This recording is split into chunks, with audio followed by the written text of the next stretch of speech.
जनतेच्या सेवेलाच साधना मानतो देशाची जनता, माझ्यासाठी ईश्वर. पंतप्रधान मोदींनी मानले जनतेचे आभार.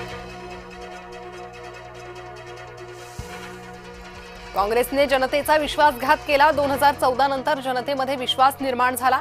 पंतप्रधान मोदींनी काँग्रेसला डिवचलं. लोकनियुक्त पंतप्रधानांच्या यादीत नेहरू पिछाडीवर, मोदी ठरले नेहरूंपेक्षा जास्त काळाचे लोकनियुक्त पंतप्रधान.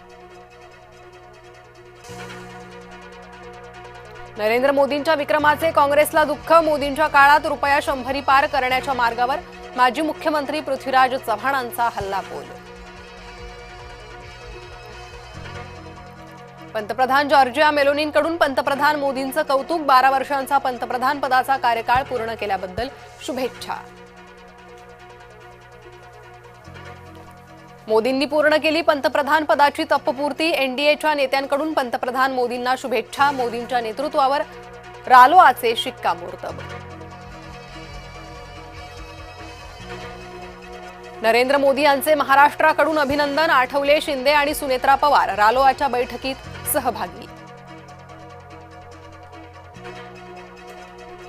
नाशिक विधान परिषदेचा तिढा अखेर सुटला. गिरीश महाजन आणि उदय सामंत यांच्यात सकारात्मक चर्चा. जय महाराष्ट्रला सूत्रांची माहिती. गगनचुंबी टॉवर झोपडपट्टीसाठी स्वतंत्र रेकनर रेट लागणार. पंतप्रधान मोदींच्या कारकिर्दीच्या तपपूर्तीनिमित्त सरकारचा निर्णय. अजित पवारांच्या शिवाय राष्ट्रवादीचा पहिलाच वर्धापन दिवस. मुंबई आणि नवी दिल्लीत साधेपणानं ध्वजारोहण. खलिस्तानवाद्यांकडून धमक्या सुरू. मुंबई आणि पुण्याच्या महापौर कार्यालयाला धमकीचे ईमेल.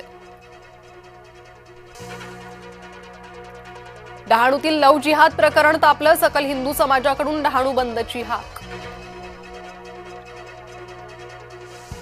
सोलापुरात शेतकऱ्यांचं जलसमाधी आंदोलन. सहकार कारखान्याने सुमारे 300 शेतकऱ्यांचे कोट्यावधी थकवले. गोकुळ साखर कारखान्याविरोधात शेतकरी आक्रमक. मध्य प्रदेशातील घटनेचा मुंबईत निषेध. मीनाक्षी नटराजन यांचा अर्ज बाद करण्याविरोधात आंदोलन. बायकोला नांगराला जुंपणाऱ्याला मिळाली बैलजोडी. मुख्यमंत्री फडणवीसांनी बातमी पाहून केली मदत. राज्यात मान्सूनचा वेग मंदावल्यानं चिंता वाढली. पावसासाठी 4 ते 5 दिवस वाट पाहावी लागणार. वाशिममधील हळद उत्पादकांचे आभाळाकडे डोळे. मराठा भवनाच्या जागेवरून वाद. दत्त देवस्थानची जागा दिल्याचा आरोप. धनंजय मुंडेंवर गुन्हा दाखल करा. देवस्थानचं बीड जिल्हाधिकाऱ्यांना पत्र.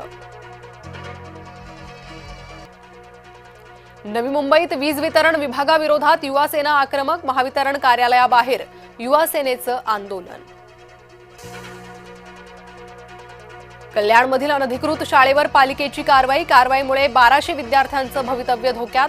कारवाई थांबवण्यासाठी प्रशासक आणि पालकांचं आवाहन. जळगाव शहापुरात तरुणानं बिबट्याला जेरबंद केलं. तरुणाच्या धाडसाचं मंत्री गिरीश महाजनांकडून कौतुक.